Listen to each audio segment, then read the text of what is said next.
Bon, désolé de ce petit contretemps, c'est des choses qui arrivent. Nous pouvons commencer. Alors, je peux maintenant donc vous souhaiter la bienvenue à cette conférence de notre série Les Grands Communicateurs, organisée pour la 13e saison, donc 13 ans que nous faisons ça, par la Toile des Communicateurs et la TELUC. Nous, la Toile des Communicateurs, on est vraiment une petite structure de personnes passionnées des communications, tous des professionnels en communication, avec une vie professionnelle en dehors de la toile. Mais on aime ça ici, pouvoir un petit peu redonner, ouvrir la porte à la relève, aux nouveaux diplômés, aux jeunes personnes qui s'intéressent au monde des communications. Et c'est comme ça qu'on fait venir chaque mois une personne du milieu des communications qui vient un petit peu présenter son monde, son milieu, son travail, son expérience. C'est ça, les grands communicateurs. Si on est réussi à faire ça depuis 13 ans, c'est qu'on a plusieurs partenaires qui nous appuient. Alors, permettez-moi de les citer ce soir. Il y a bien sûr la TELUC qui nous encourage, qui nous accueille dans ses locaux ici. Son association étudiante aussi, qui nous supporte beaucoup. Isarta est un partenaire de cette année qui s'est ajouté. Isarta, le site de recherche d'emploi, un des sites incontournables si vous recherchez un emploi dans le monde des communications au Québec. Je vous invite à vous y inscrire. Il y a aussi bien sûr le canal Savoir qui nous rediffuse régulièrement. Et les gens le public qui est fidèle, soit en salle ou de plus en plus sur Internet. Je pense ce soir, on a du monde en Suisse, on a du monde en Haïti, je pense. Donc vraiment, de plus en plus de monde nous suivent en direct par Internet. Et tant mieux, on aime ça, les technologies. Vous êtes aussi les bienvenus dans cette salle, bien entendu. On vous a donné un petit programme pour avoir une information sur les 2 conférences qui restent pour terminer cette saison. Donc, le 27 avril, ce sera Sophie Boulet. Madame Boulet va nous parler de fausses représentations dans le monde de l'Internet. Comment est-ce que des gens mal intentionnés vont faire un site web qui présente une opinion soi-disant objective et qui en fait est piloté en arrière par un lobby ou quelque chose, ou quelqu'un qui a un message à faire passer. C'est ce qu'on appelle l'astroturfing. Ce sera donc le 27 avril. Et on terminera la saison le 1er juin avec Michel Solis, qui nous parlera du droit sur Internet. Et comme il le dit lui-même, il nous rappellera que Internet n'est pas un endroit sans droit, bien au contraire. Si vous voulez plus d'informations sur nos conférences, sur la toile, je vous invite à soit consulter notre site web, toile.coop, l'adresse doit être ici, voilà. Donc toile.coop pour notre site web. On est aussi présent sur la majorité des médias sociaux, Twitter, Facebook, LinkedIn. Si vous vous abonnez à nos fils d'actualité, vous serez mis au courant de nos conférences. À propos de Twitter, si vous voulez tweeter la conférence ce soir, le mot-clé pour ça, le hashtag GCOMS, G-C-O-M-M-S, donc comme grand communicateur. Donc le mot-clic GCOMS, je vous invite à le faire et à bien sûr le mettre sur tous vos tweets. Pour ce soir, entrons rapidement dans le vif du sujet, vu qu'on a pris un petit peu de retard. Si je vous parle d'un journal gratuit, disponible sur Internet seulement, qui a démarré aux États-Unis, je pense que le nom du Huffington Post, c'est tout de suite celui auquel vous avez pensé. Alors, pour parler un petit peu ce soir de ce nouveau modèle de journalisme numérique, notre invité de ce soir, après 30 ans de carrière dans le journalisme, alors sa feuille de route est bien garnie. On l'a vu reporter pour CKRL-FM, réalisateur à CTV News, correspondant de presse pour l'agence Reuters, rédacteur en chef adjoint pour la presse canadienne. Il a été chef des nouvelles au Journal du Québec. J'espère que j'oublie rien. Il a été rédacteur en chef de canoë.ca. Et aujourd'hui, il est rédacteur en chef et éditeur au Huffington Post Québec. Il est aussi l'auteur d'un livre, Le Village CNN, la crise des agences de presse, qui a été publié aux presses de l'Université de Montréal. Alors, sans plus attendre, je vous demande de bien vouloir accueillir notre grand communicateur de ce soir, M. Patrick White. Alors, bonsoir aux gens qui sont dans la salle, les gens qui sont sur Internet à la maison et également aux gens qui nous écoutent au canal Savoir. Alors, le thème ce soir, c'est vraiment de vous présenter l'Huffington Post Québec et l'Huffington Post dans le monde au sens plus large. Évidemment, la thématique, le journalisme, un monde en changement, vous allez comprendre que la dynamique du milieu des médias a changé considérablement et c'est quelque chose que vous savez déjà depuis longtemps. On le constate sur une base quotidienne au Québec et dans le reste du Canada. On n'est pas uniquement un média local au Québec. Évidemment, le Huffington Post Québec existe depuis février 2012. On est également un média mondial. Ce que ça veut dire, c'est qu'on est dans une quinzaine de pays actuellement. Le Huffington Post, donc, évidemment, bien présent en Amérique du Nord avec le Canada, Québec, l'édition américaine, l'édition du Brésil qui a été lancée il y a quelques années. Évidemment, surtout En Europe, avec la France, où on a un partenariat avec le journal Le Monde. On est également présent au Royaume-Uni, comme vous pouvez imaginer. En Espagne, un partenariat avec le quotidien El País, un des plus grands quotidiens d'Europe. Également en Allemagne, partenariat avec le groupe Focus. C'est une édition qui est en allemand, évidemment. On est dans la langue locale dans tous les pays où on publie. En Italie, c'est une association avec La Repubblica, qui est un grand quotidien là-bas également. On est en Grèce. La Grèce, c'est le pays natal de Arianna Huffington, la fondatrice du groupe en 2005 et qui est toujours la rédactrice en chef et présidente du groupe. Également, on est en Afrique également, une édition francophone qui s'appelle HuffPost Maghreb, avec une édition en Tunisie, une en Algérie et l'autre au Maroc. Également, on était présent en Australie depuis l'année dernière, donc important, l'Océanie. L'Asie, évidemment, l'Inde, c'est une édition en anglais. La Chine, qui va probablement venir cette année, je ne sais pas si c'est en cantonais ou en mandarin, probablement plus en mandarin. La Corée du Sud, c'est une édition en coréen qui est en ligne depuis, je crois, presque 2 ans. Le Japon, évidemment, un pays incontournable. Donc, on est quand même dans une quinzaine de pays actuellement. Et selon Comscore, qui est l'équivalent des BBM pour les sites Internet, les codes d'écoute des sites Web, si on peut dire, en ce moment, on a environ 215 millions de personnes par mois, 215 millions de visiteurs uniques par mois qui visitent le Huffington Post. On prévoit lancer une édition en espagnol cette année au Mexique, donc qui va couvrir un peu l'Amérique latine. Et ça fait juste partie de la stratégie agressive de croissance du groupe. On est dans 15 pays en ce moment. On va être dans 50 pays d'ici 2020. Donc, on prévoit rajouter 35 éditions internationales d'ici 2020. Et la nouvelle formule maintenant, c'est qu'on vend des licences off-post, où on explique quelles sont les exigences du groupe pour la qualité des contenus, le nombre de journalistes embauchés, les stratégies et tout. Et on fait un partenariat avec un groupe, que ce soit ici ou ailleurs, qui veut lancer une édition internationale. Et avec la licence, c'est beaucoup plus rapide d'avoir une édition internationale.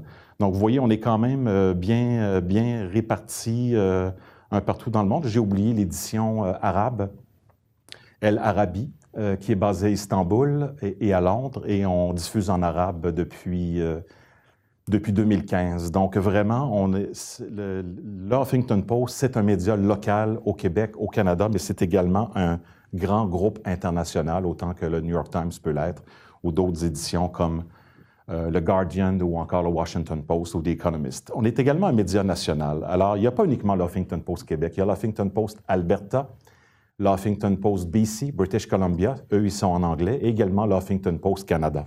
Huffington Post Canada, c'est l'édition canadienne.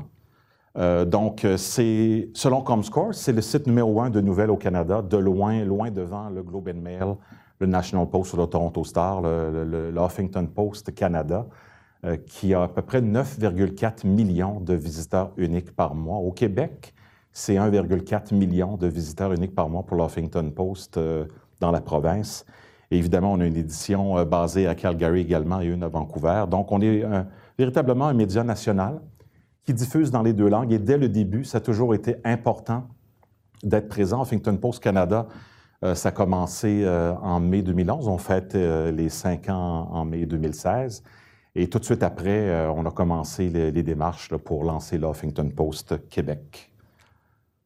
Donc, à travers les années, si on fait un peu d'histoire, c'est quand même assez important. La fondation du Huffington Post en 2005. Alors, Arianna Huffington est une femme d'affaires américaine très connue, avantageusement connue. Elle s'était présentée aux élections de 2003 en Californie contre le gouverneur Arnold Schwarzenegger. Elle a perdu ses élections. Et 2 ans plus tard, elle a lancé un blog politique, le Huffington Post, qui était le nom de son ex-mari, le nom qu'elle a conservé. Et le Huffington Post est devenu très, très rapidement un média très crédible au plan des blogs, la diversité des voix aux États-Unis. Ils ont commencé à faire de la couverture, évidemment, locale, nationale. Et aujourd'hui, le Huffington Post est dans 15 pays. Mais 2005, c'est une date à retenir. C'est vraiment le lancement du Huffington Post aux États-Unis. Par la suite, c'est le développement du site aux États-Unis. Ça a été nommé le meilleur blog politique aux États-Unis comme source de conversation au-delà de la droite, parce qu'évidemment, il y a beaucoup de grands médias aux États-Unis qui sont de droite, comme propriété de grands holdings. Le magazine Time, très influent évidemment, qui a nommé le Huffington Post parmi les meilleurs blogs de l'année. Donc de 2006 à 2009, ça a été le développement du site aux États-Unis, surtout comme un blog politique très, très respecté. 2010, c'était le début du contenu commandité, c'est-à-dire ce qu'on appelle le branded content. Au Québec, on appelle ça le contenu de marque. En anglais, on va dire native advertising, la publicité native. Ce n'est pas des publi-reportages, mais c'est des reportages où des marques de commerce veulent avoir un enrobage publicitaire entourant des textes journalistiques sur des sujets variés qui, la plupart du temps, ne mentionnent pas la marque. En 2011, et c'est un très, très gros move de la part de AOL, America Online, le mastodonte d'Internet des années 90. Pour ceux qui se rappellent, le CD-ROM de AOL qu'on recevait par la poste dans les tout débuts d'Internet, je dirais de 1995 à 2002. Ça semble très, très, très loin, mais AOL existe toujours aujourd'hui. C'est une très, très grande compagnie avec un chiffre d'affaires d'à peu près 4,5 milliards par année. Et donc, en 2011, AOL a acheté le Huffington Post à Arianna Huffington pour 325 millions de dollars US. Très, très grosse transaction. Il y a eu en 2011 également le lancement du HuffPost Canada, qui est notre édition ici au pays. Et on a lancé évidemment ce qu'on appelle des verticaux, c'est des éditions spécialisées comme le HuffPost Living, Art de vivre, HuffPost Style, HuffPost Politics, HuffPost Business. Il y a même des sous-sections aujourd'hui, HuffPost Divorce, HuffPost Wedding, HuffPost Good News, qu'on appelle le What's Working. 2012, bien là, ça a été tranquillement, pas vite, le lancement au Québec, février 2012. Évidemment, comme je disais tout à l'heure, l'édition en Alberta qui a suivi très, très rapidement, l'édition en Colombie-Britannique. HuffPost Live, c'est de la vidéo en direct, de la programmation une dizaine d'heures par jour, qui a été réduite récemment. On a commencé à gagner des prix au Canada. L'Association canadienne du journalisme nous a remis des prix pour nos grands reportages sur le Huffington Post Canada et également la COPA pour la qualité des blogs. Donc, depuis 2011-2012, on est très actifs ici au Québec. En 2013, on a lancé l'HuffPost Québec, la section Art de vivre. Alors, tout ce qui est vraiment bien-être, alimentation, cuisine, les sujets plus légers comme tout ce qui touche la maison, la carrière, évidemment la section Art de vivre chez nous, très, très dynamique. On a lancé ça en 2013 et on a continué en 2013 à gagner des prix dans différents concours de journalisme à travers le Canada. Et évidemment, ça nous rend très, très fiers. Il y a certains trucs que j'ai oubliés, comme par exemple le lancement du HuffPost France en 2012, qui est arrivé quelques semaines avant notre propre lancement à nous. Et donc, déjà en 2014, des prix canadiens de journalisme pour le Huffington Post Canada. Donc, on a quand même réussi à se positionner, même un prix Pulitzer qui a été gagné en 2015 pour le Huffington Post États-Unis. Donc, comme un média important qui diffuse du contenu de qualité. 2015, mais depuis 2015, c'est notre gros virage vidéo ici au Canada. Évidemment, au Québec, ça va de soi. On a construit un studio de vidéo à Toronto pour faire, par exemple, de la diffusion en direct d'événements. On a diffusé une entrevue en direct d'1 heure il y a 2-3 semaines avec Justin Trudeau en direct de Toronto. Donc, c'est un studio vidéo, un investissement d'1 million de dollars et ça montre vraiment le virage vidéo qu'a pris l'Huffington Post depuis 2014. En 2015, pardon. En 2015, on a fait un redesign de notre site mobile parce qu'on est disponible sur plein de plateformes. Hein. Il y a le site web, il y a le site web mobile, il y a également l'application iPhone, l'application iPad, l'application Android, l'application Windows. Donc, on veut vraiment s'assurer d'être sur toutes les plateformes possibles dans le monde. Et le virage, c'est vraiment le virage vidéo où on veut s'assurer que au moins la moitié de nos textes incluent des articles, et même aujourd'hui, c'est quasiment tous les textes ont de la vidéo. Donc, d'avoir de la vidéo dans tous les articles, très, très, très important pour nous. Et on a lancé l'année passée, en 2015, une section style pour le Québec, l'HuffPost Québec Style, qui couvre l'industrie de la mode, l'industrie de la beauté au Québec. Et c'est très, très important pour nous. On a 2 journalistes qui s'occupent de la section style. On a 2 journalistes qui s'occupent également de la section art de vivre. On a une section divertissement. On a une section politique. On a une section automobile qu'on alimente évidemment à tous les jours. Donc, on essaie d'être très, très varié dans nos couvertures. 2016, c'est une grosse année également. On continue notre virage vidéo, notre virage mobile, notre virage social. Et on prévoit d'ici la fin de l'année de redesigner la page d'accueil du Huffington Post pour qu'elle soit beaucoup plus conviviale. On redesign régulièrement, on fait des mises à jour de l'application iPhone, Windows, Android sur une base régulière. Et vraiment, 2016, ça va être l'année du contenu distribué. Le contenu distribué, c'est par exemple Facebook Instant Article.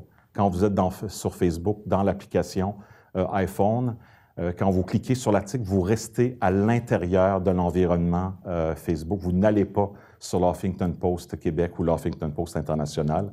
Et il y a un partage de revenus avec nous dans cette dynamique-là avec Facebook. Et la distribution de contenu, donc le trafic n'est pas hébergé sur l'Huffington Post, c'est hébergé à l'extérieur, Facebook par exemple, Twitter Moments, Apple News.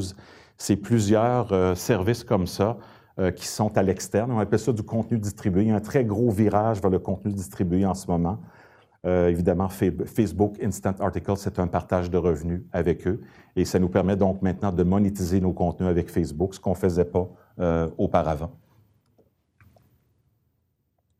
Alors, nous sommes le Post. C'est quoi l'Huffington Post? C'est quoi l'ADN du Huffington Post? Bien évidemment, ça se divise en plusieurs parties. Le social, c'est évidemment tout ce qui est partagé dans les médias sociaux. C'est Facebook, c'est vraiment Twitter, Instagram, Pinterest, Snapchat, Periscope, tous ces nouveaux médias sociaux qui émergent dans le monde. Et c'est vraiment évidemment Facebook qui est presque la moitié de notre trafic en ce moment. Donc, notre page d'accueil aujourd'hui, c'est vraiment Facebook, c'est vraiment notre vitrine sur le monde. Juste au Québec, on a à peu près 335 000 fans sur la page Facebook. Au Canada anglais, ça a déjà dépassé 900 000. Donc, c'est vraiment tout le côté social. L'ADN du Huffington Post, c'est vraiment les médias sociaux, des textes qui sont faciles à partager sur Facebook, sur Twitter, sur Pinterest, sur Instagram. Et peu importe le sujet, les sujets sont très, très, très variés. Et notre contenu à nous, c'est vraiment un tiers de blog. C'est comme le courrier des lecteurs chez les grands journaux au Québec. Donc, les blogs, c'est les opinions des lecteurs. Et on a quasiment 2400 blogueurs en ce moment au Huffington Post. C'est vraiment le site d'information où il y a le plus de voix diversifiées en termes de courrier des lecteurs. Et les blogueurs, bien, c'est un peu monsieur, madame, tout le monde. Ce n'est pas des journalistes, c'est n'importe qui. N'importe qui ici pourrait bloguer demain pour l'Huffington Post Québec avec un texte de minimum 500 mots, avec sa photo, une mini-biographie. Et nous, on fait le tri, évidemment. On a 2 personnes qui gèrent les blogs. Mais ce qui est intéressant dans l'arrivée du Huffington Post depuis 2012, c'est vraiment toute la question de la diversité des opinions. Vous envoyez une lettre dans des journaux à Montréal, dans des journaux à Québec, souvent, on vous demande 150 mots, 200 mots, 300 mots. Alors nous, si le texte fait de 500 à 1000, 1500 mots, on va publier. Évidemment, quand il n'y a pas d'attaque personnelle ou diffamatoire, on publie. Et c'est vraiment une plateforme ouverte, l'Huffington Post. Et ce qui nous fait vivre vraiment, c'est le côté social, c'est les médias sociaux, c'est la marque de commerce du Huffington Post. On est dans le monde, le site web où le contenu est le plus partagé dans Facebook. Et on parle quand même de beaucoup de concurrence, là. On parle de la concurrence avec Vice, avec BuzzFeed, avec le New York Times, avec le Guardian, avec les grands médias de ce monde, que ce soit Vox ou tous les grands sites qui sont en émergence en ce moment. Donc, le côté social du Huffington Post, extrêmement important, c'est au cœur de notre ADN. Ensuite de ça, il y a le contenu commandité dont j'ai parlé tout à l'heure, ce qu'on appelle le contenu de marque. C'est une nouvelle source de revenus parce qu'évidemment, il y a quand même la crise de l'industrie publicitaire un peu partout dans le monde. Et le contenu commandité, le contenu de marque se développe beaucoup au Québec depuis je dirais 2010 environ. Nous, on est arrivé en 2012. Donc, le contenu de marque, c'est du contenu journalistique écrit par des journalistes. Et c'est un contenu qui est commandé par un annonceur. Alors, l'annonceur va dire, j'aimerais avoir sur l'Huffington Post Québec une section sur la vie urbaine à Montréal. Alors, nous, on va commander à nos pigistes. C'est toujours commandé à des journalistes à l'externe parce qu'à l'interne, il y a une séparation de la rédaction et des ventes des services commerciaux du Huffington Post. C'est un mur étanche.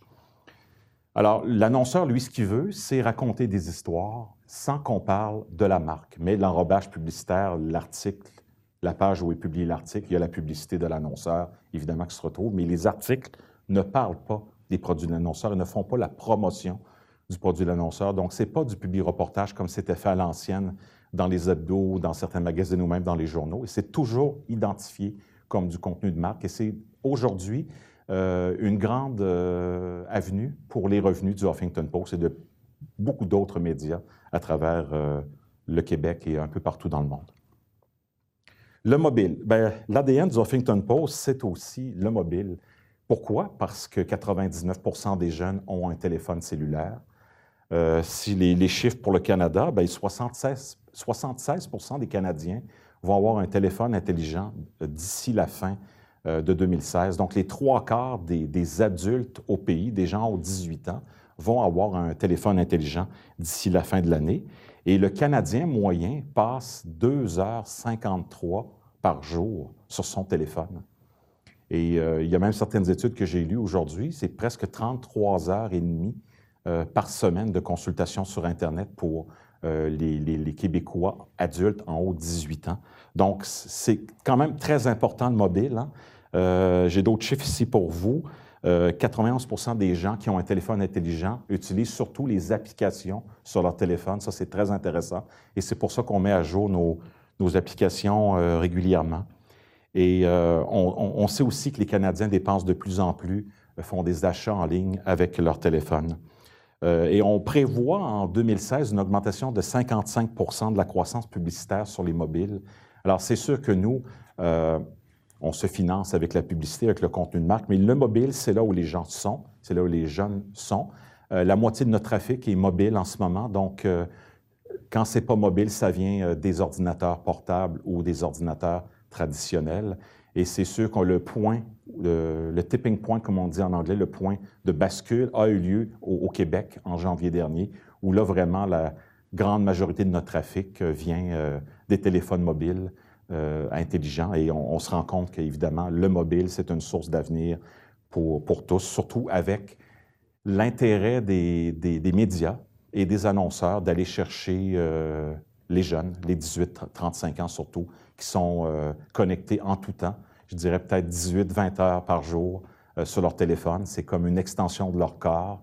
Pour beaucoup de gens, on se rend compte que les gens sont incapables ne peuvent pas se passer d'un téléphone mobile. Et c'est sûr que le Huffington Post étant un média jeune, un média qui n'est pas papier, un média qui n'impose pas un mur payant, c'est-à-dire que le Huffington Post est gratuit et va toujours être gratuit. Il n'y aura jamais de paywall, comme par exemple sur le New York Times, il faut s'abonner après 10 articles. Sur Le Devoir, il faut s'abonner, je pense, en haut pour avoir accès après 15 articles.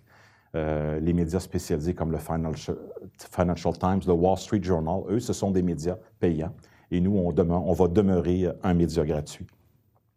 Une des autres fondations du Huffington Post Québec et partout dans le monde, c'est le virage vidéo, l'importance de la vidéo. Les gens veulent le voir. Oui, ils aiment le lire, mais ils veulent le voir. Et c'est toujours, peu importe l'histoire, que ce soit le décès de Jean Lapierre cette semaine, ou encore les attentats de Bruxelles la semaine dernière, ou les attentats de Paris 2 fois l'an dernier. Les gens veulent le voir, les gens veulent consommer de la vidéo sur leur téléphone ou leur ordinateur, peu importe où ils sont. Et nous, ce qu'on offre, c'est un contenu des vidéos qu'on fait pour Facebook, des vidéos qu'on va faire pour Instagram, éventuellement Snapchat, donc du contenu pour les médias sociaux. Mais ces vidéos-là, on les intègre également dans nos articles. On les diffuse dans les médias sociaux, sur la page Facebook, on les diffuse sur Twitter. Et c'est très important pour nous d'offrir plus de contenu. Contenu vidéo, on couvre tout. En fin de semaine, on va être aux funérailles de Claire Casgrain. C'est les funérailles samedi prochain à la cathédrale Marie-Reine du Monde. On va faire une vidéo spéciale pour cette journée-là. Les réactions à Jean Lapierre, ça a été ça toute la semaine. On fait des vidéos souvent courtes, en bas de 60 secondes, mais des vidéos des fois de 5-10 minutes, des séries vidéo sur l'analphabétisme au Québec, la santé mentale au Québec, des dossiers. Cet été, on va faire une grande série sur les festivals au Québec. festival culturel. L'importance de la culture au Québec, pour nous, c'est vraiment vital. Donc, on fait des vidéos sur tous les sujets, des sujets art de vivre, des sujets divertissement. La culture au Québec, super important, la couverture des grands spectacles, des grands festivals. On est vraiment très présent et la vidéo est au cœur de l'ADN du Huffington Post. Notre mission, on a plusieurs missions en fait. On veut inspirer les gens. On a une section sur le bien-être, on a une section qui s'appelle Bonnes nouvelles sur le Huffington Post parce qu'on pense que les bonnes nouvelles peuvent inspirer les gens. Alors que ce soit des collectes de fonds à Montréal, des organismes caritatifs, des sujets sur des sujets positifs, si on peut dire des nouvelles positives. Donc, on alimente une section Bonnes nouvelles sur une base régulière. Et ça, c'est combiné avec le divertissement. On est là aussi pour divertir les gens avec le meilleur et le pire. Alors oui, il y a des vidéos de chats à l'occasion. Il y a des nouvelles sur des procès judiciaires, que ce soit Yann Gomeci.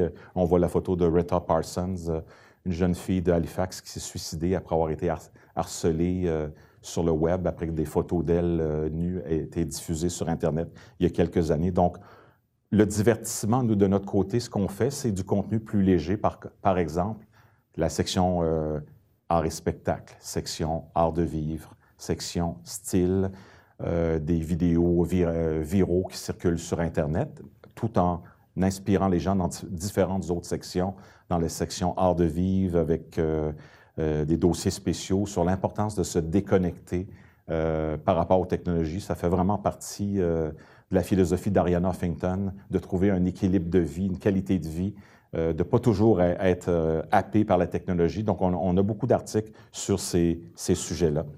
Dans nos autres missions, évidemment, on est là aussi pour informer. Et c'est ce que je disais tantôt, un tiers de nouvelles, un tiers de blog et un tiers de contenu léger. Alors, on est là pour informer avec du journalisme primé. On a gagné des prix, le Pulitzer, plusieurs grands prix pour le Huffington Post Canada. Et peu importe que vous soyez à gauche, à droite, au centre, souverainiste, fédéraliste, caquiste ou Huffington Post, c'est pas important. Tout le monde a son mot à dire. C'est pour ça qu'on invite les gens à bloguer pour nous, peu importe pour qui vous travaillez, que ce soit un organisme communautaire, un parti politique, quelqu'un qui est anciennement un journaliste, des journalistes retraités, des gens qui sont sur le marché du travail, des jeunes dans les universités, dans les cégeps, les gens de tous les milieux.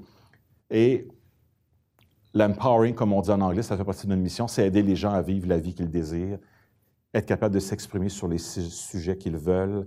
Et nous, on essaie de participer à toute cette vie démocratique-là au Québec en ouvrant nos pages à tout le monde, peu importe d'où vient la personne. Et surtout, peu importe si elle est à droite, à gauche, membre du Parti québécois, Parti libéral du Canada, le NPD, Parti conservateur. On est là pour tout le monde.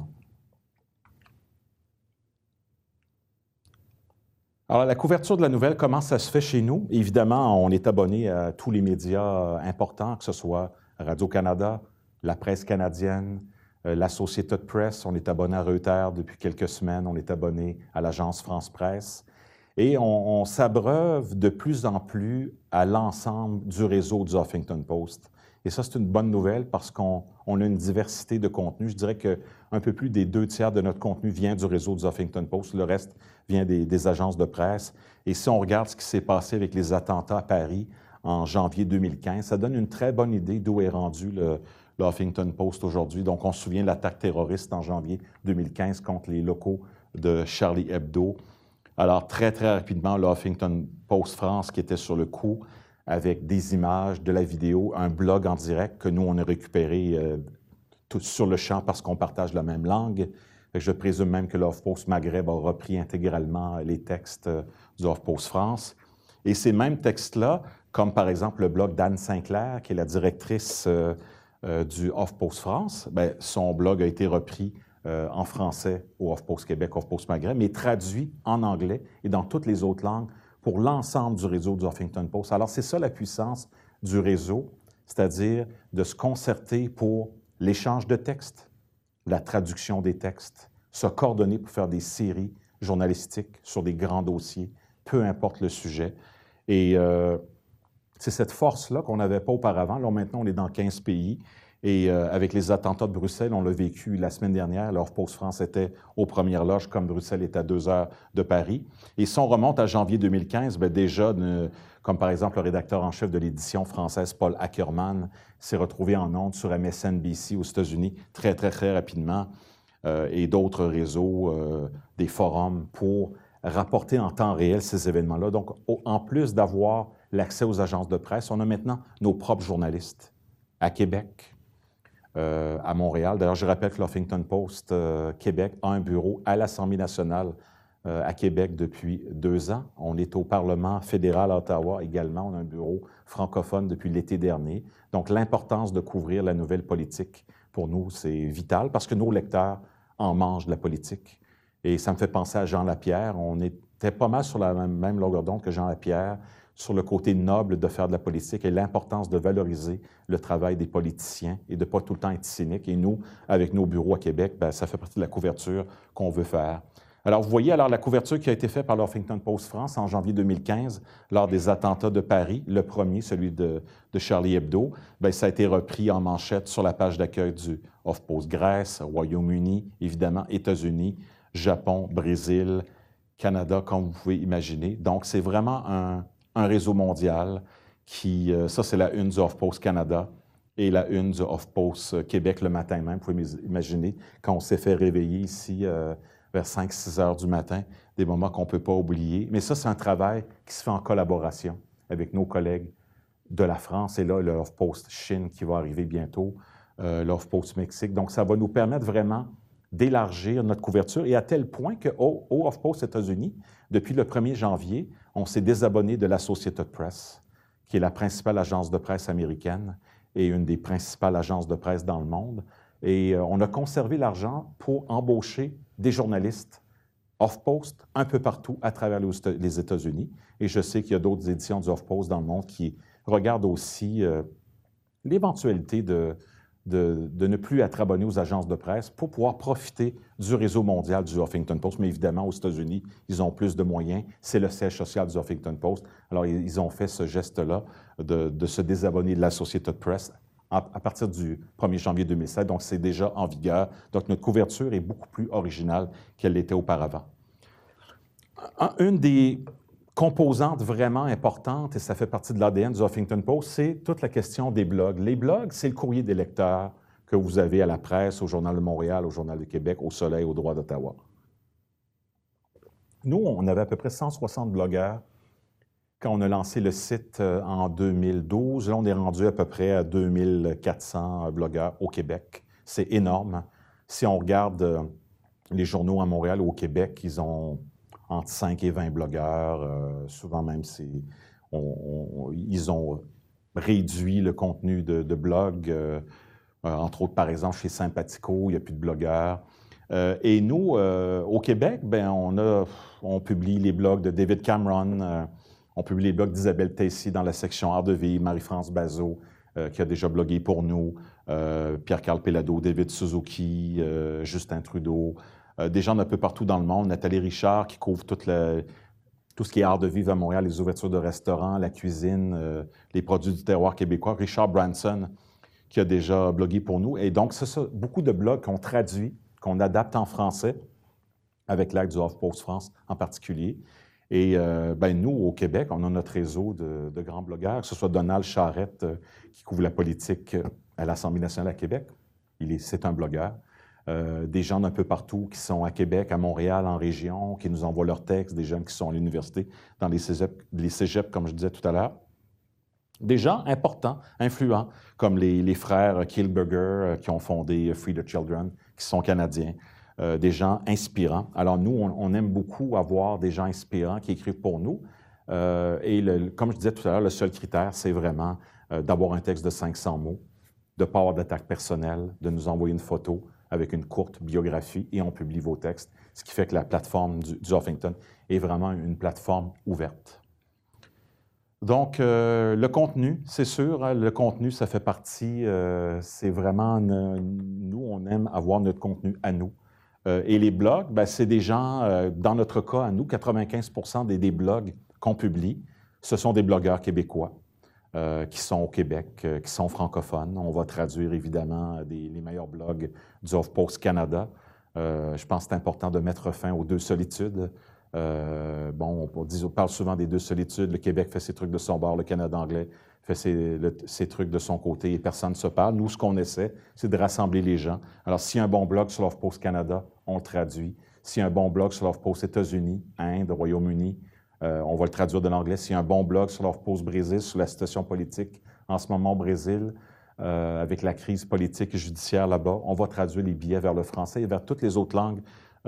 Donc, le contenu, les blogs chez nous, c'est le tiers du contenu, c'est aussi à peu près le tiers du trafic et c'est une de nos marques de commerce d'offrir une voix à beaucoup de gens qui n'ont pas de voix au Québec et qui souvent nous le disent ouvertement, sont incapables de se faire publier dans les grands journaux à Montréal et à Québec. Donc, comment ça se passe à l'intérieur du Huffington Post, par exemple? C'est que tu as un texte original qui est publié sur l'HuffPost France dans les blogs et on est averti, évidemment, nous, les autres éditions, que ce blog-là est très viral. Viral, ça veut dire qu'il est très partagé dans les médias sociaux, qu'il a fait son bout de chemin de façon naturelle. Les gens l'aiment, les gens le commentent. Les commentaires, c'est très important au Huffington Post. D'ailleurs, on a mis fin aux commentaires anonymes il y a quelques années. On oblige d'avoir un compte Facebook vérifié pour pouvoir commenter. Donc, le nom des gens apparaît et les gens ne peuvent plus se cacher derrière l'anonymat qui fait si mal à beaucoup de gens, où les gens disent à peu près n'importe quoi parce que leur nom n'apparaissait pas. Donc, le jour 1, par exemple, dans le cas des blogs, c'est un billet qui va avoir été très populaire au HuffPost France et qui va faire le tour du monde le jour 2, ayant été traduit très rapidement. On a des traducteurs qui sont en stand-by, que ce soit ici au Québec ou ailleurs dans le monde. Moi, je suis en collaboration beaucoup avec les gens du HuffPost France, HuffPost Canada, évidemment, puis on est sur des listes de courriels. Et on s'assure que tel billet de blog, comme par exemple Isabelle Tessier qui avait parlé de la vie de célibataire, même lorsqu'on vit à deux, bien, ce texte-là a eu 10 millions de visiteurs dans le monde. Il a été publié au départ sur l'HuffPost Québec, où il y a eu quasiment 500 000 visiteurs. Il a été traduit dans toutes les langues pour les 15 éditions du HuffPost dans le monde. Et c'est un succès total. Et Isabelle Tessier, aujourd'hui, elle est publiée un peu partout. Donc, la deuxième journée, souvent, bien, les textes importants qu'on publie se retrouvent dans les autres éditions du Huffington Post. Et là, on voit que le jour 3, bien, là, on a eu le temps de le traduire pour l'édition en Allemagne, l'édition en Italie, en Corée, en Grèce.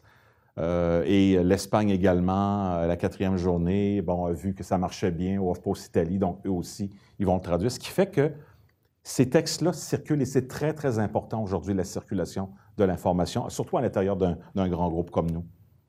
Et le Japon, évidemment, qui a pris le relais. Donc, c'est juste pour donner un exemple typique de comment est-ce qu'un blog, par exemple, peut faire le tour du monde au sein du HuffPost à l'intérieur d'à peu près 5 jours. Et finalement, ce blog-là, en particulier, qui a été publié l'an dernier, bien, il a été vu 2 millions de pages vues, 600 000 commentaires, réactions sur Facebook. Ça nous montre quand même l'impact de ce réseau mondial qu'est le Huffington Post aujourd'hui. Ce qui est important aussi, bien, c'est le contenu, ça prend des gens. Alors, nous, au Huffington Post, on est à peu près 800 employés. On a 100 000 blogueurs dans le monde. Au Canada, on a 9 millions de visiteurs uniques. Là, on est rendu à 9,4 millions de visiteurs uniques. Notre record au Québec, c'est 1,6 million de visiteurs uniques l'an dernier. Là, maintenant, on est autour de 1,4 million. Et on publie plus de 1700 articles par jour. Et on a un article publié aux 58 secondes environ.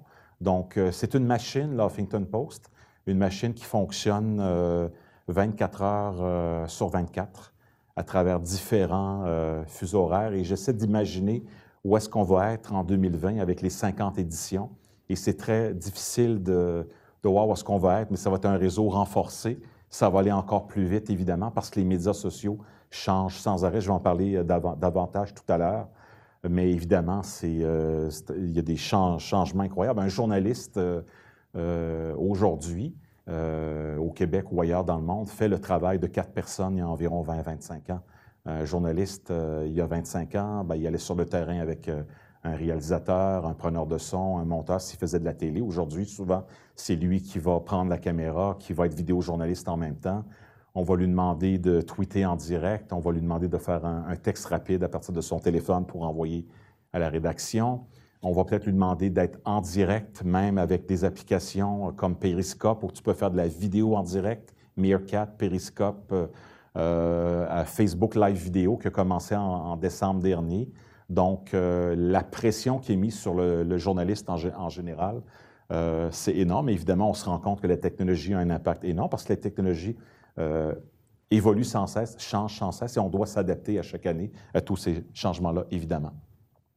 Multiplateforme, c'est vraiment l'importance de comprendre où on est rendu aujourd'hui. Les gens, bien, quand ils sont à la maison, souvent à écouter la télé, bien, 46 du temps, ils sont sur Internet en même temps. Ça, c'est les chiffres pour le Québec, chez les Québécois francophones adultes. Donc, les gens font beaucoup d'autres choses en même temps. J'ai des chiffres ici il y a même des gens qui ont 4 écrans dans le salon. C'est à peu près quasiment 20 de la population aujourd'hui. Et souvent, donc, les gens font 2 choses en même temps. Nous, au Canada, bien, la plupart des gens maintenant nous consultent sur un téléphone mobile. C'est à peu près 5,5 millions de visiteurs uniques par mois. Un visiteur unique, c'est par exemple moi qui vais sur le site, je ne sais pas, 50 fois par jour. 30 jours durant le mois, je compte pour un visiteur unique par mois. C'est très important à comprendre la notion de visiteur unique. Sur les téléphones intelligents, la plupart des gens ont un téléphone intelligent. Comme je le disais, 76 des Canadiens vont en avoir un en propriété d'ici la fin de l'année, donc ça évolue très, très, très vite. Les tablettes, au Huffington Post Québec, c'est à peu près 15 de notre trafic qui vient des tablettes, la moitié qui vient des téléphones cellulaires. Donc les tablettes quand même, qui ont connu une certaine baisse de vente depuis 2014, qui s'est un peu accélérée l'an dernier. Donc, évidemment, il y a beaucoup de gens qui surveillent cette situation-là. Et il y a quand même encore presque la moitié des gens qui nous consultent, ou un peu moins, qui ont un ordinateur portable ou un ordinateur au bureau. Mais à moyen ou long terme, c'est difficile à imaginer qu'il y a encore beaucoup de gens qui vont avoir un ordinateur. Ça va peut-être être une tablette ou encore un téléphone. Donc, le contenu, il vous suit peu importe où vous êtes. Dans le métro, en vacances, à la maison, au club de golf. Nous, on est là, donc, avec, comme je l'ai dit tout à l'heure, un site web mobile, le site web traditionnel qui va rester évidemment, la page Facebook qui devient un peu comme notre page d'accueil aujourd'hui. Pourquoi? Parce qu'on a 340 000 personnes qui sont fans de nos pages Facebook. Et en plus, on a une portée, c'est-à-dire, il y a combien de gens qui voient notre contenu au Québec à chaque semaine? C'est à peu près 3 millions de personnes selon les chiffres de Facebook. Donc, c'est quand même énorme. Juste pour donner un exemple, il y a environ 2 ans, je ne sais pas s'il y en a qui se souviennent, il y a un bébé qui avait été kidnappé d'un hôpital à Trois-Rivières. Ça avait été une histoire incroyable. Il y avait eu une alerte en bas, je pense que c'était un dimanche soir. Et on avait été les premiers à publier la nouvelle sur Facebook après la Sûreté du Québec. Et il y a 1 million de personnes qui ont vu la publication du Huffington Post à l'intérieur de 24 heures. Alors, c'est ça, je parlais tout à l'heure de l'ADN du Huffington Post, c'est le pouvoir, les gens s'approprient une nouvelle, la partagent à leur famille, quasiment 75-80 de la population au Québec est sur Facebook aujourd'hui, 15 sur Twitter. Donc, il faut quand même se rendre compte que Twitter est une toute petite partie de notre trafic. En ce moment, on parle d'à peu près 2 Donc, Facebook est vraiment roi et maître dans toute la question des médias sociaux. Et nous, on fait affaire avec eux, mais ça montre quand même l'impact de ces nouvelles-là, comme Jean Lapierre hier. Ça a été incroyable, l'impact dans les médias sociaux. Donc, nous, on est multiplateforme, on rejoint les gens où ils sont et on va toujours être gratuit. Le côté social, bien, notre porte d'entrée vers l'Huffington Post, c'est vraiment les médias sociaux. Si vous regardez le nombre d'entrées, c'est-à-dire d'accès à notre site Web à partir des médias sociaux depuis 2014, bien, c'est une croissance de 83 %. Ça a presque doublé entre janvier 2014 et janvier 2015. Et bon, l'année 2016 est à peine commencée. Ça va probablement croître de façon extrême cette année. Donc, il y a vraiment... c'est une porte d'entrée. Facebook est le joueur incontournable dans le domaine. Il y a plein d'autres joueurs qui sont en train d'apparaître ou qui vont apparaître. Et les médias sociaux demeurent quand même un très gros morceau dans la stratégie du Huffington Post pour faire le tour du monde et avoir accès à ces informations. Pourquoi c'est important? Bien, l'effet social, c'est l'interaction avec le contenu. Les gens commentent, les gens partagent.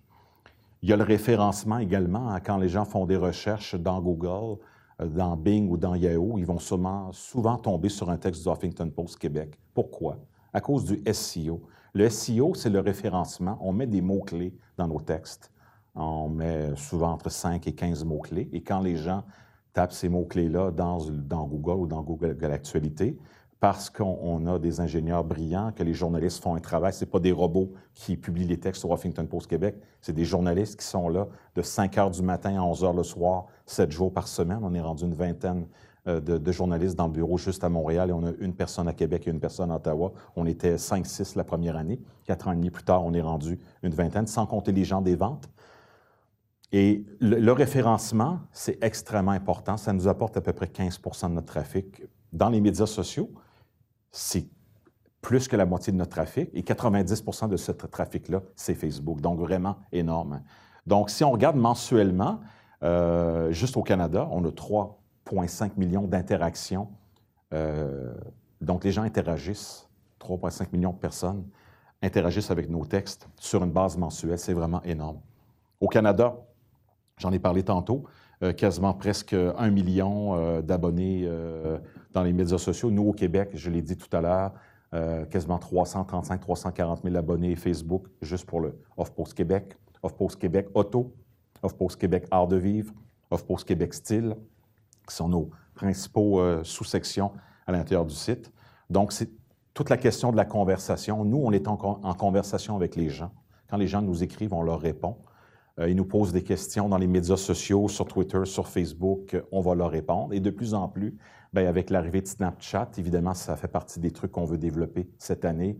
La vidéo en direct sur Facebook, ça fait partie de ces conversations-là qu'on veut avoir avec les gens qui habitent au Québec ou à l'extérieur. Puis même dans le cas du Huffington Post, plus que le quart de notre trafic vient de l'Europe francophone et de l'Afrique francophone.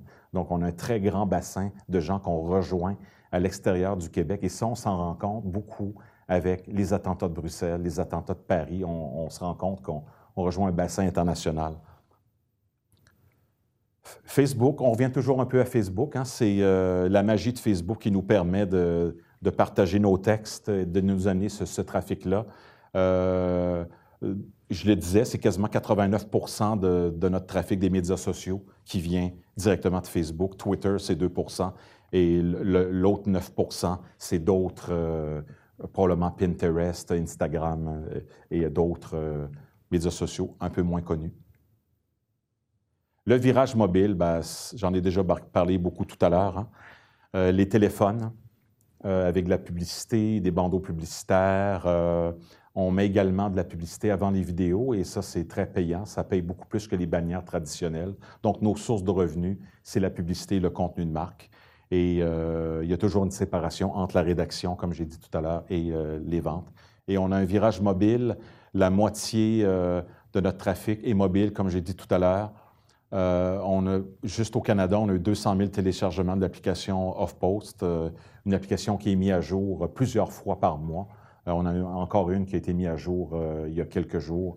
Et dans le fond, ce qu'on essaie d'offrir aux gens, c'est que la page d'accueil du Huffington Post, on veut que ce soit la même sur le téléphone. Ce qu'on appelle le splash, qui est la nouvelle principale de la page d'accueil, c'est le style Off-Post, un peu Windows 95. Il y a des gens qui aiment ça, il y a des gens qui n'aiment pas ça, mais c'est souvent un titre, nous, c'est toujours en lettres majuscules. Je sais que ça ne se fait pas beaucoup en français, mais c'est la marque de commerce du Huffington Post, donc un titre en majuscule avec une ribambelle de textes qui sont les textes les plus populaires du jour et les nouvelles de dernière heure mélangées avec les meilleurs blogs et les textes plus viraux, que ce soit des vidéos insolites, des vidéos virales ou autres. On est dans un paysage en changement, puis je reviens au travail du journaliste d'il y a 25 ans. Le travail que fait le journaliste aujourd'hui est énorme. Un travail de, premièrement, vérifier l'information. Nous, c'est ce qu'on fait.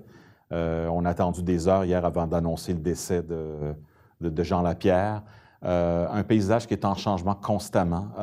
Il y a un an, on ne parlait pas vraiment de Snapchat. Maintenant, Snapchat, qui vous permet de diffuser des vidéos très, très courtes, c'est rendu plus gros que Facebook chez les 18-35 ans aux États-Unis. Ça vous donne une idée. Probablement qu'il y a beaucoup de gens ici qui ne sont pas sur Snapchat.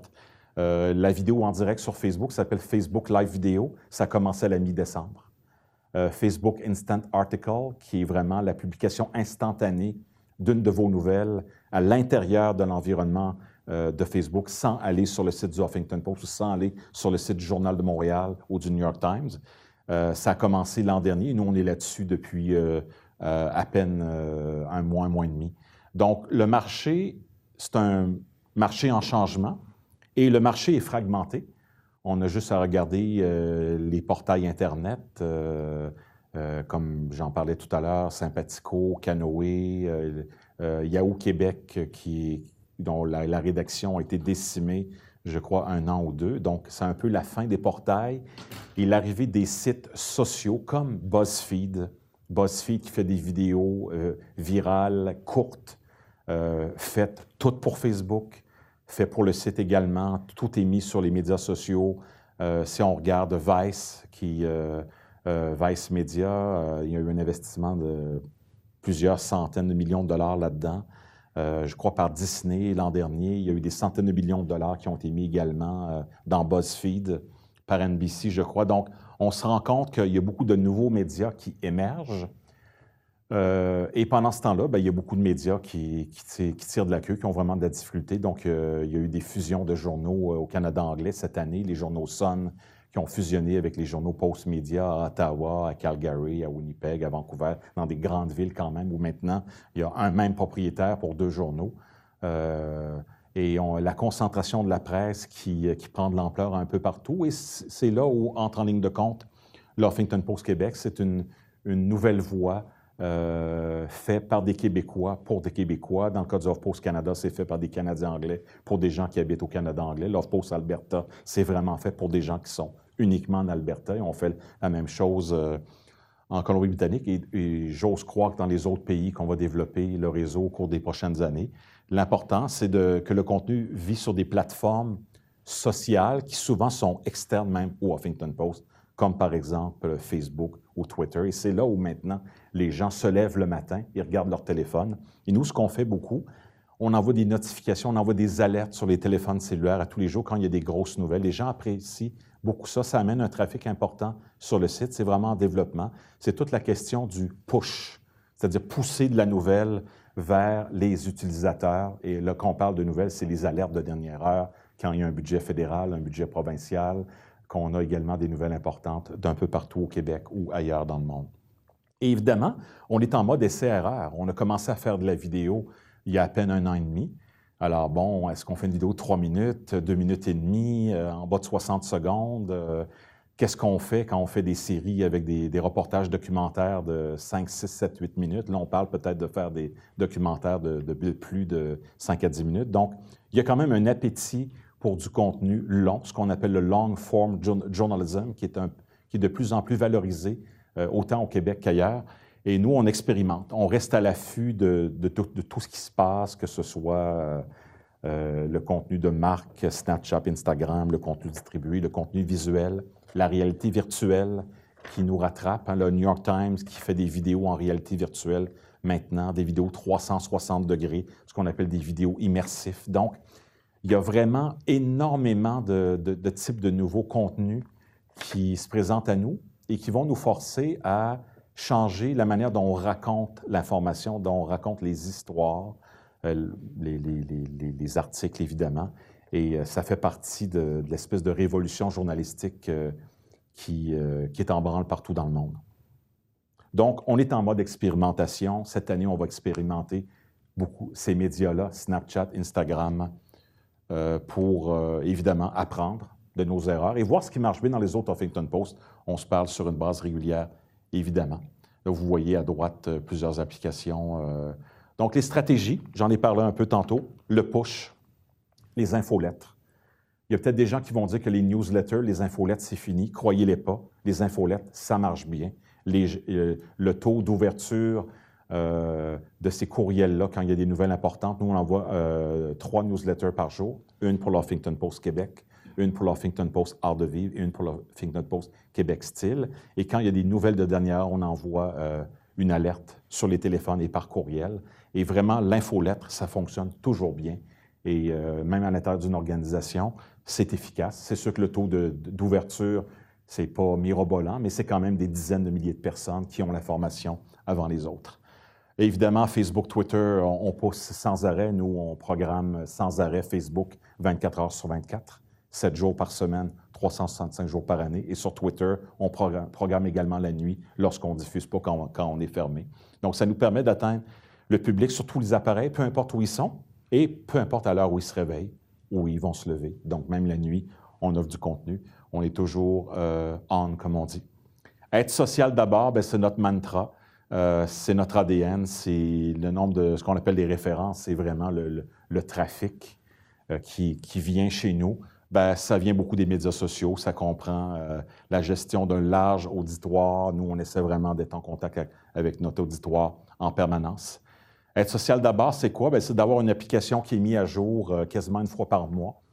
On prend les commentaires des utilisateurs constamment. On veut s'assurer que l'expérience mobile, c'est une bonne expérience pour l'utilisateur. On prend en note les commentaires des gens sur l'application web mobile. Les sites sont responsive, c'est-à-dire que quand tu arrives sur le site, tu n'as pas besoin d'agrandir l'image pour être capable de lire le texte. Les gens sont capables de consulter les vidéos, les galeries photos, les infographies sur leur téléphone, sur la tablette, sur l'ordinateur, peu importe où ils sont. Ça, c'est très, très important. Et la vidéo, ça fait partie de notre stratégie.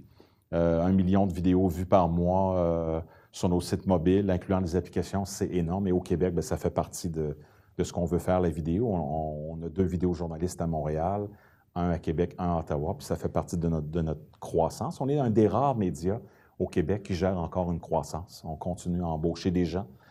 Et c'est très important. C'est en embauchant des gens qu'on crée une richesse collective et c'est en embauchant des gens aussi que tu crées un meilleur contenu et qu'on est capable aussi de vendre nos contenus avec nos représentants publicitaires. Des questions? Je ne sais pas si je réponds à toutes les questions. Ce que je voulais quand même faire comprendre, c'est qu'on est un jeune média. On est là depuis 4 ans, 4 ans et demi. On est là pour rester. Ce que les gens aiment beaucoup lire au Huffington Post Québec, j'en ai peut-être pas parlé dans tous les détails, mais les gens aiment beaucoup la politique, les nouvelles sociales. Les gens mangent de la politique. Les gens s'intéressent beaucoup, évidemment, à tout ce qui est vidéo. Les gens s'intéressent à tout ce qui se passe dans le monde. C'est pas vrai que les nouvelles internationales n'intéressent pas les gens. Chez nous, les nouvelles internationales, ça clique. Évidemment, on n'en publiera pas 42 par jour parce qu'on essaie de publier à peu près 50-60 nouvelles par jour. On fait un tri. Comme on a un tiers de contenu nouvelle, un tiers de contenu de blog, d'opinion et un tiers de contenu léger, un tiers, c'est notre recette gagnante. Et c'est ça. Donc, je voulais quand même vous parler un peu d'où on est rendu en 2016. Et rappeler également que l'Huffington Post appartient à AOL depuis 2011 et que AOL a été acheté en 2015 par Verizon, qui est une compagnie américaine de téléphonie cellulaire. Et donc, on fait vraiment partie d'un très, très grand conglomérat international qui va nous permettre de pousser encore plus nos contenus vers les téléphones mobiles. Merci beaucoup. Il y a des questions? Sûrement. Il y en a une ici. Attendez, je vais vous apporter le micro pour poser votre question. Les personnes en ligne aussi, je pense, vous pouvez envoyer votre question à Denis qui les relayera parmi nous. Mais si on a déjà quelqu'un qui veut briser la glace avec une question ici.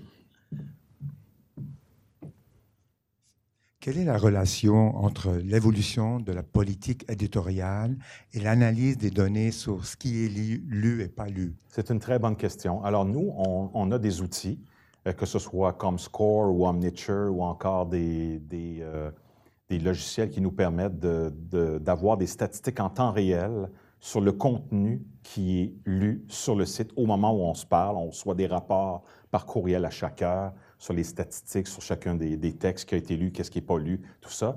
Donc, ça nous permet de voir, par exemple, qu'au Québec, on s'intéresse beaucoup à la vie culturelle. Alors, que ce soit les potins, que ce soit les galas, que ce soit les séries télévisées, la richesse de la culture au Québec, de la société distincte. Pour nous, c'est une manière de se distinguer au Huffington Post. On a plusieurs journalistes à l'interne et à l'externe, des pigistes et des gens permanents qui couvrent l'actualité culturelle au Québec. Donc, on sait qu'on voit les statistiques à chaque jour, donc on s'ajuste en fonction, on voit qu'est-ce qui marche, qu'est-ce qui ne marche pas, mais en même temps, on a un rôle de service public, couvrir l'actualité au Québec, couvrir l'actualité internationale, couvrir le Canada, couvrir l'Amérique du Nord, s'assurer que les gens sont informés sur des sujets où souvent ils ne sont pas bien informés ailleurs. Comme nous, par exemple, on refuse de publier des blogs qui nient l'existence du réchauffement climatique. Ça fait partie de la politique éditoriale du Huffington Post. Alors, ça ne changera pas demain matin. Mais ce qui est sûr, c'est que nous, on a des logiciels qui nous permettent de voir les statistiques en temps réel. Et là, on voit, on pourrait faire une vidéo sur tel sujet, ça a l'air de bien marcher. Tel gala qu'il y a eu au Met à New York hier, ça a bien marché, on va faire un texte sur ce truc-là. Et évidemment, en temps réel, on voit qu'est-ce qui marche. On a les statistiques qui nous permettent de penser, il y a beaucoup de gens qui font des recherches, par exemple, sur tel sujet. On pourrait préparer un dossier sur ce sujet-là. Donc, c'est important. Ça nous permet de nous guider, mais en même temps, nous, on est un service pour le public, un service public. On veut que les gens soient bien informés et on fait notre travail de journaliste, de faire un tri de l'actualité en essayant de ne pas trop en imposer en même temps. On fait un travail journalistique rigoureux. On vérifie les informations avant de publier et en plus, on a les fils de presse des agences et le réseau mondial du Huffington Post pour informer les gens.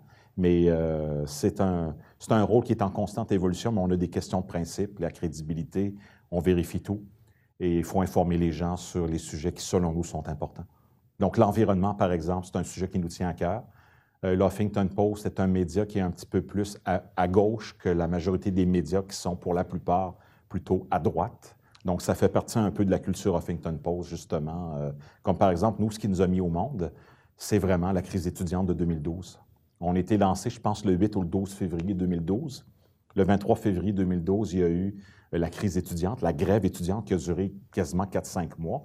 Et on est passé de 0 à 600 000 visiteurs uniques en à peu près 2-3 mois. Donc, la manière dont on a couvert la grève étudiante, en ne blâmant pas les étudiants pour la grève, en prenant du recul, en publiant les blogs de les gens qui étaient à l'intérieur de la grève, les gens qui étaient à l'extérieur de la grève, les gens qui étaient pour, les gens qui étaient contre, les gens qui étaient plus au plan analytique, ça nous a amené un bassin de lecteurs qui apprécient le fait qu'on n'est pas là pour porter des jugements. Est-ce qu'on a des questions en ligne? Oui, plusieurs questions en provenance du Web. Avec la surabondance des informations, des contenus qui sont disponibles sur le Web ou ailleurs, comment faites-vous pour vous démarquer, obtenir autant de prix et être considéré aussi sérieux? Bien, c'est un travail à long terme. On est un jeune média. On a des journalistes un peu partout dans le monde. Nous, notre travail, c'est de faire un travail journalistique, d'offrir un contenu crédible, de vérifier les informations avant de publier, et on fait le tri. Alors oui, il y a trop d'informations qui circulent. Alors nous, on est là. On va choisir les 5-6 grosses nouvelles internationales du jour, les nouvelles les plus importantes au Parlement à Québec, au Parlement fédéral, les nouvelles les plus importantes à Toronto, que ce soit les funérailles de Rob Ford ou le suivi sur le décès de Jean Lapierre, peu importe le sujet. Nous, on pense à l'intérêt public. Les gens sont inquiets de voyager avec ce qui s'est passé à Bruxelles, les attentats de mars 2016, de quelques semaines en fait.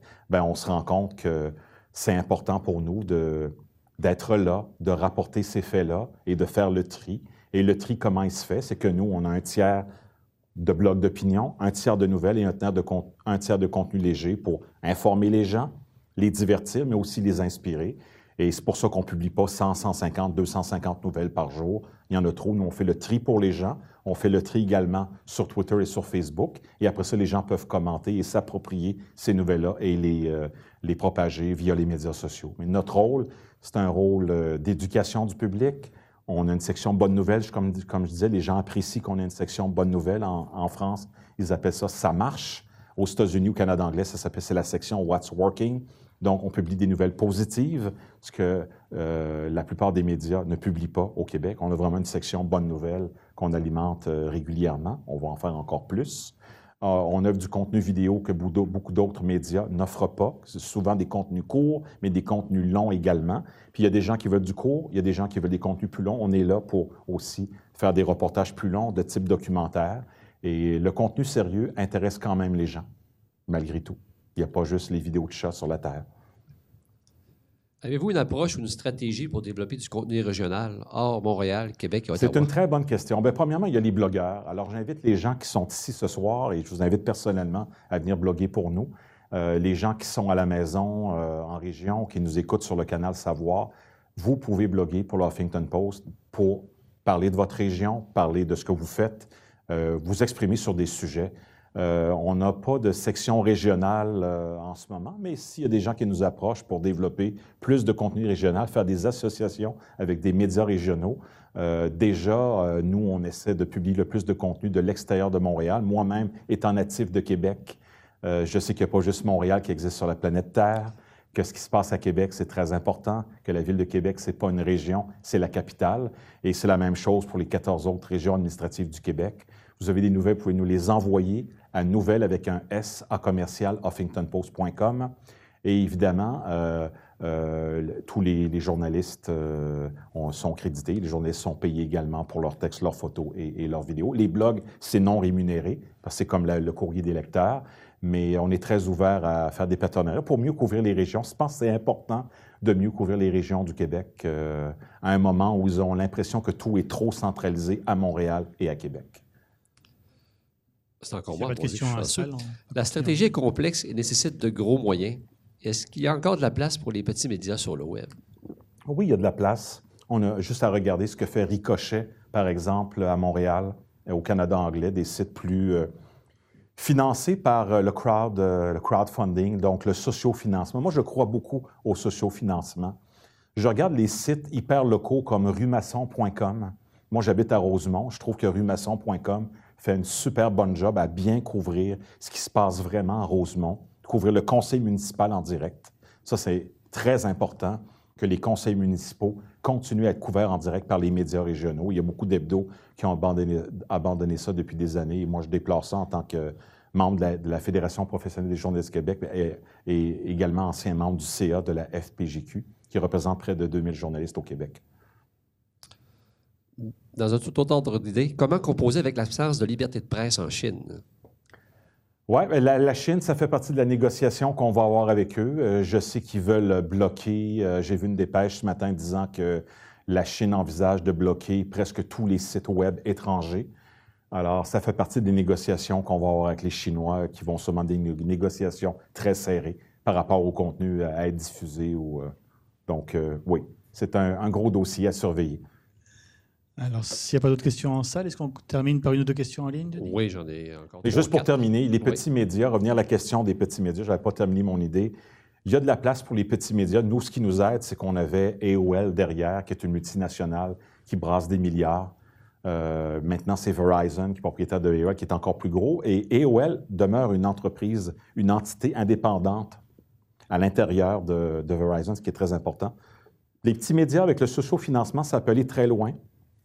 Il y a, je pense, beaucoup d'avenir aujourd'hui pour les médias de niche, les médias spécialisés et les médias hyper locaux. Alors, avec une bonne idée du sociofinancement et quand même de l'argent, ça prend de l'argent, on est capable de faire des choses. C'est sûr que quand on travaille avec une multinationale comme AOL, c'est beaucoup plus facile de penser à long terme. Et moi, c'est pour ça qu'en 2011, j'ai quitté Canoë pour aller au Huffington, parce que le Huffington Post est une marque reconnue dans le monde, de plus en plus au Québec, très, très connue dans les pays anglophones, parce que c'est un nom anglophone, et Arianna Huffington est très connue et très inspirante.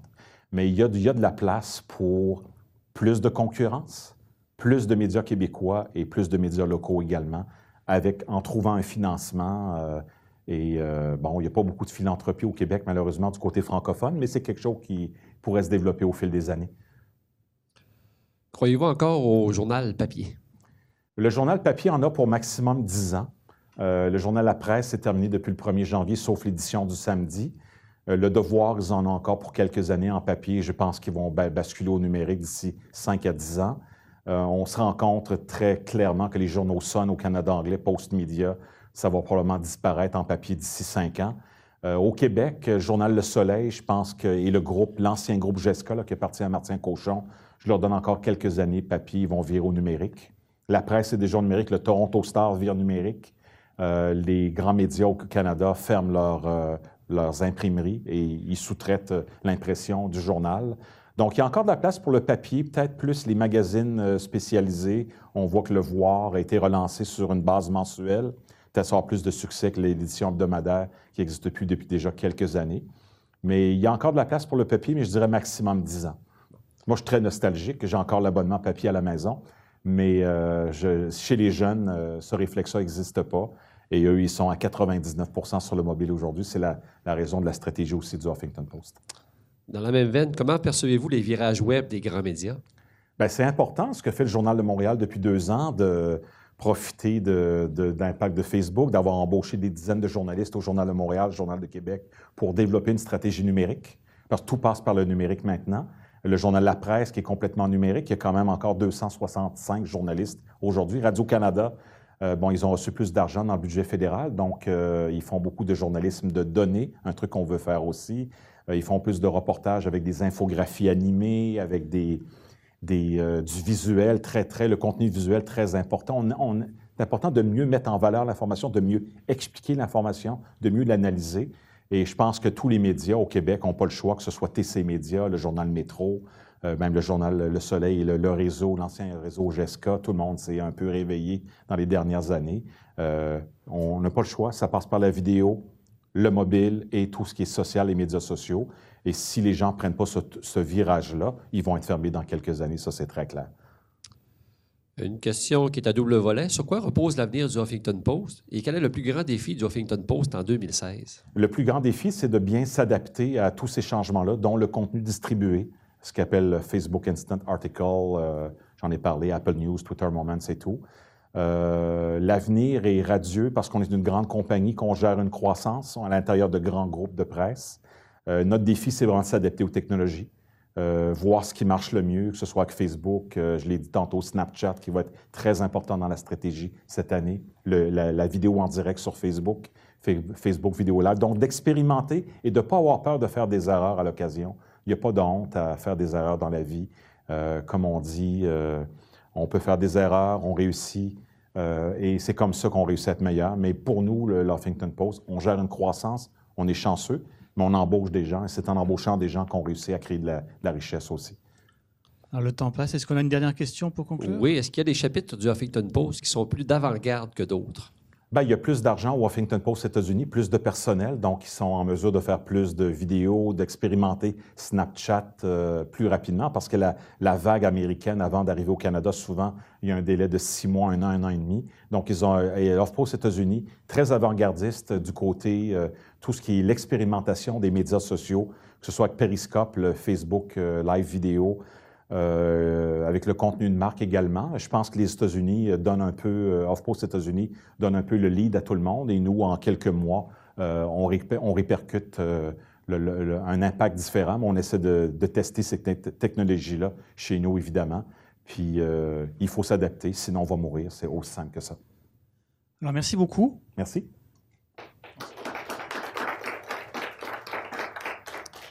Deux petites choses avant de vous laisser partir. Je vous rappelle, on vous a donné un questionnaire d'évaluation. Prenez le temps de le remplir. Si vous voulez y inscrire votre adresse de courriel, vous serez comme ça tenu au courant des activités de la Toile des communicateurs.